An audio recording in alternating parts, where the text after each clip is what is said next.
This one mistake is quietly losing you over six figures and you probably have no clue. Now, when you logically think about growing a business or scaling revenue, you think of increasing the ad spend, bringing more leads, booking more calls, obviously closing more deals, or bringing in more salespeople. But the truth is, in most cases, at least from what I've seen, you don't need more leads. What you need is better visibility. Now, let me ask you a simple question. Do you know exactly where do your leads drop off within the funnel? If your answer is no, you're going blind. And each and every single day you wait and you don't know the answer, you're leaving money on the table. So in today's video, I'm going to break down what this one mistake is and how to fix it. So let's look at the invisible problem. Now, what most companies track, and I'm going to keep it very simple: leads, booked calls, ad spend, cash, close deals, close rate, show rate, CPA, etc. Like the basic current performance somewhere in Google Sheet, let's say. But what most companies don't track is actually what avatars are we attracting, which stage of the customer journey leaks the most amount of revenue, who buys again or upgrades later, how many leads disappear after opting in, or what's your drop-off rate at each step of the funnel and what's actually causing it. Now, this is a massive blind spot. When something goes wrong in your business, you probably have no clue what is going on and why it even happened in the first place. You should be able to instantly identify whether or not it's marketing, sales, or fulfillment issue. Without proper tracking at each stage, you're just guessing, and it's like trying to fix a car without knowing which part is actually broken. Just wasting time, money, and energy on the wrong solution.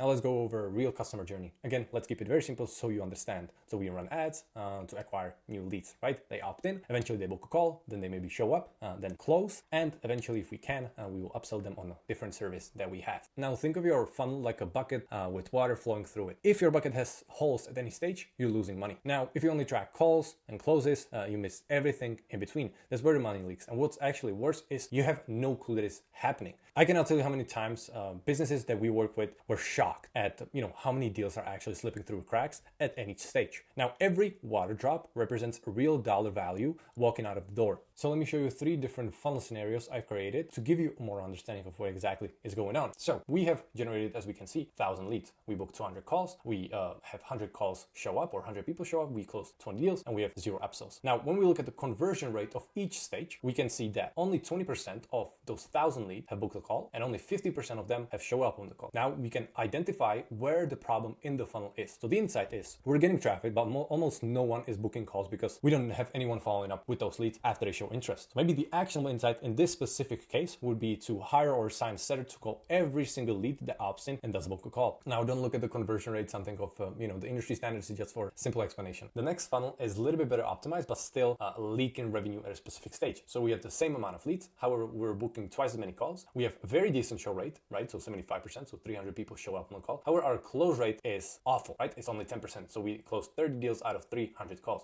However, we are able to upsell those. So in some specific scenario, I'm just giving you one specific use case, but we're booking calls and people are showing up, but barely anyone buys because the closer isn't qualifying the leads properly or the offer isn't clear on the call. So the actionable step would be to train closer to ask better questions, tighten out the pitch so the leads see the real value and are ready to commit. One of, again, few examples. Now the last funnel is something you would want to have, right? So we have a consistent conversion rate across each and every single step, maybe based on our KPIs, which I'm going to break down a little bit later on. But essentially the action here is just maintaining what is going on and maybe increasing the ad spend, scaling the traffic overall. And as you do, you will see drop-offs at a different stage, but you will be able to identify what is wrong so you can optimize again. So identify, optimize, scale. Now in front of me, I have an example of how much money you might be leaving on the table. So let's just say your offer is $10,000 for simple calculations. So as I showed you the funnel one, we've identified two problems. Not a lot of people are booking a call based on the opt-ins and not a lot of people are showing up on the call. So therefore we only closed 20 deals and that resulted in $200,000 in revenue. That's a lot, right? But it could be better. So if you were to improve the funnel, there are two ways to go about it in this specific example.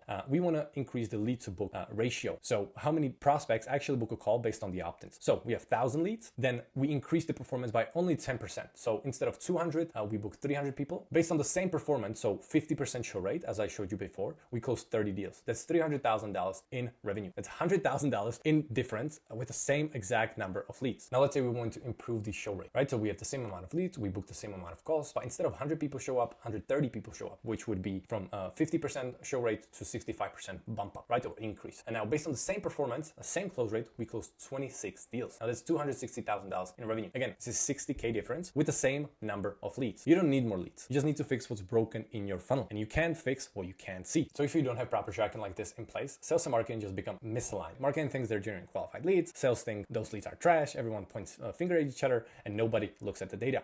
When marketing and sales don't speak the same language, the entire machine breaks. Now that you understand how much money you potentially essentially leaving it on the table. This is exactly what I want you to do. Map out the entire customer journey or the funnel. So in this simple example, from marketing to opt-in to booked call, show up, close, and upsell. List every single step someone takes from the moment they see your ad all the way to becoming your client. And the next step would be list out each and every single data point. So from leads generated, ad spend, booked calls, showed calls, closes, etc., and average out the conversion rate of each step for the past 30 to 90 days. This gives you your KPI baseline. Now let me give you a quick example. We have click to opt-in 20% conversion, opt-in to book call 10% conversion, and booked call to showed call 65% conversion. All of those percentages are your baseline KPIs. Let's say funnel A, for example, is only getting 52% show rate. You immediately identify where the drop-off is, and now you're no longer guessing, you're just working with hard data and the insights you need. So please focus your energy on fixing the one drop-off before moving to anything else. This is not a rocket science. It's just really sitting down and understanding what you need to track and how you need to display the data in a way that makes sense for you to create actionable steps based on the performance. Now, if you have no visibility to your funnel, maybe you track something in Google Sheets, like the basic performance, but you want to scale with data, you're an agency or info business,